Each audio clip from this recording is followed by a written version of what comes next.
Here we are in the Harvard University archives. Today we're going to look at one of those particularly fascinating, seemingly ephemeral objects. The kind of thing that doesn't often survive. It's very fragile now, but once an everyday garment. Right, with this very fine green gingham check. Definitely cotton, with the fringe trim all the way around. There's both a button and a little snap or hook and eye. The seamstress has reinforced it somehow. It must have been worn quite a bit. We also up here at the neck have this little tie, suggesting how it might have been closed. We have this drawstring in the back that allows a much tighter waist to be drawn around the middle. It's definitely made entirely by hand. Beautiful tiny hand stitches. This on the selvage of the fabric, so there's no need to sort of finish a rough edge, but over here, overcasting to make sure there's no fraying. So it's reinforced. Oh, look at this. It's been reinforced on both sides where there might have been some stress or as some this strain. drawstring was pulled to create a waist. Well, what is it?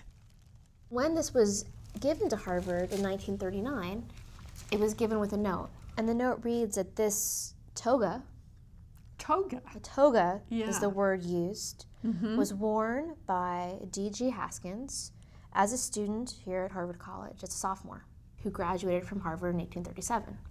David Haskins, a boy. Samuel Eliot Morison, the great Harvard historian, didn't quite believe that this ever would have been worn by a Harvard student in the 1830s. And he wrote, it seemed far too sissy to be worn by those hard-drinking hellions of President Quincy's administration. Josiah Quincy, the former mayor of Boston, had a lot of trouble with student unrest in the 1830s, building bonfires in the yard. When he clamped down on the students, they even hung him in effigy.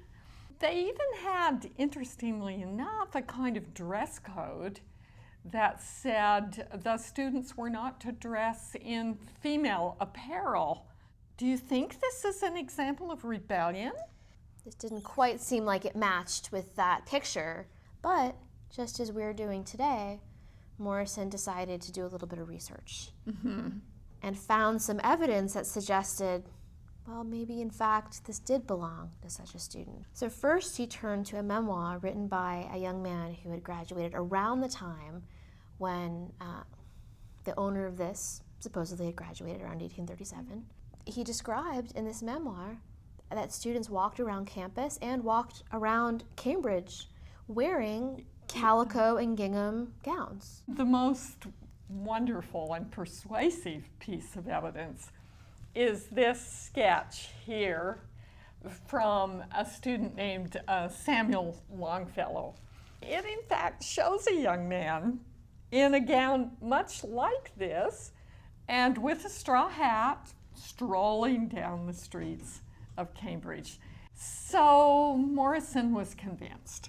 But, you know, as historians, that's not quite enough.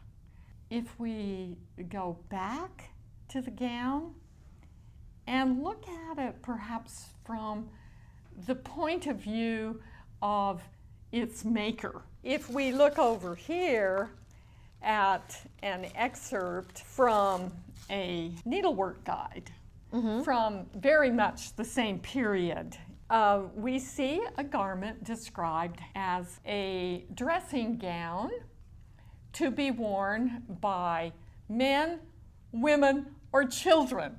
Well, if this is a dressing gown that could be worn by men, women, children, why was it being worn, according to documentary evidence, on the streets of Cambridge in the 1830s?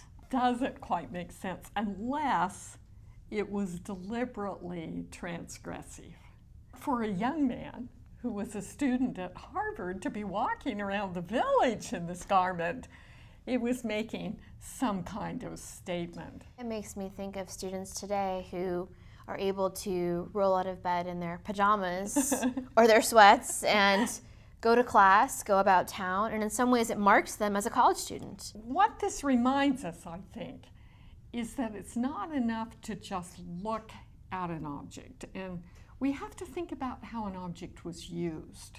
A garment gets its meaning from the way it fits on a body and the way the person wears it. The combination of the straw hat and the dressing gown on the streets of Cambridge is telling us things that we cannot get just by looking at the object in isolation. Learning more about the years in which David Haskins studied at Harvard can help us understand new layers of meaning. 1836 was an important year. It was the 200th anniversary of the college, and in honor of that occasion, President Quincy was inspired to write a history. He asked his daughter, Susan Eliza, to do the illustrations. She did an amazing illustration showing the old yard as it would have been seen sort of from the edge of the Cambridge Common, looking across at the oldest buildings with the spires of the first church to the right, and with these very dignified procession of alumni in a circle parading in honor of the centennial. It's a pastoral image of a peaceful, almost bucolic scene. It was in that church, under those Gothic spires, that Emerson, the very next year, delivers what could be considered an intellectual declaration of independence. He said we were no longer going to follow those courtly muses of Europe. He said that we were going to walk with our own feet, work with our own hands, speak with our own mind. A celebration of individualism that was picked up by one of David Haskins' classmates. He certainly was one of his classmates. That's right, Henry David Thoreau. Haskins was not a big fan of Thoreau, and they were classmates here together. He described him as antisocial, he described him as aloof. He was not particularly impressed with this young man, but when he saw him a few years after they both had graduated, he was shocked, and he described him as having been transformed into something, and described that transformation as almost like a chemical reaction. That Thoreau had become now the man of Harvard, and for him the catalyst had been Emerson. It's not surprising that Haskins thought of Emerson as the inspiration, because Emerson was Haskins' cousin. So suddenly this little gown that we think of as connected to somebody nobody remembers turns out to be quite intimately connected to two of the most famous men in Harvard history in the 1830s. And that gives perhaps the subtle rebellion that David Haskins took part in a different kind of meaning. We certainly haven't exhausted the ways of thinking about this garment. It's made of cotton in a period when cotton was becoming highly controversial. In 1837, the famous tour of Angelina Grimke to 67 towns in Massachusetts, provoking something like 20,000 women to sign petitions to end slavery, created a furor all through the Commonwealth. Here at Harvard, there was a debate about slavery, which President Quincy did not approve of. He was worried that at an institute of learning, which drew students from all over the country, it would cause dissension, debate, discomfort on campus. And of course, there were Southern students Exactly. at Harvard in that period. Tuition-paying Southern students. Exactly, and he was worried that students who were pro or anti-slavery, students from the North or the South, would not be able to deal with the differences they had over this issue. There were, of course, the wealthy industrialists whose wealth depended on the manufacturing using Southern slave-grown cotton. A simple garment like this could end up as the center of controversy.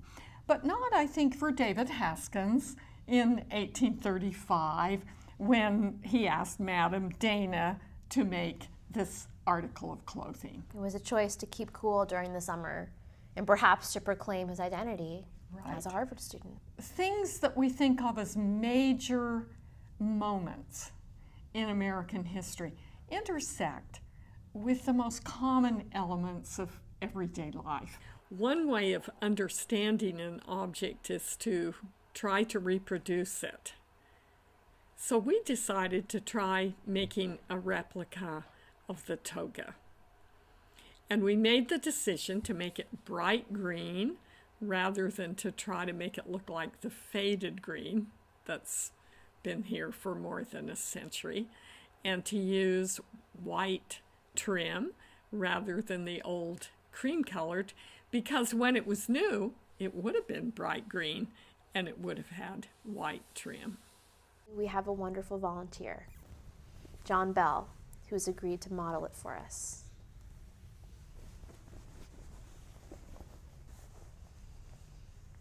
Button it up and get a sense of how it might have actually looked. So you get that blousy Yeah. look, get that. Yeah, let me Sarah, try. we get the. Now I see. Now I understand why it was reinforced. All right, now, that's really an important part Because look at how full as of you, the style, so that we now have this full skirt. Now, Oh. it looks pretty good. So when drawn in tight at the waist, we have this full skirt, these broad shoulders, much more like a silhouette you would expect to see In the 1830s. in the 1830s. The hourglass shape of the 1830s. Do you have a pocket? I do. What's in it? Look at that.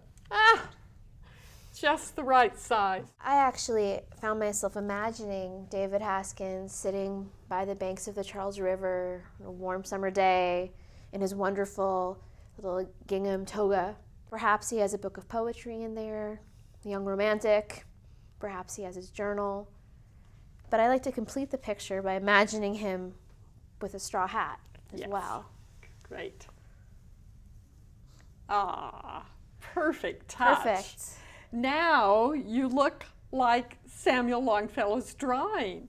But looking at it on someone makes this garment come to life in a way it doesn't in an archival box.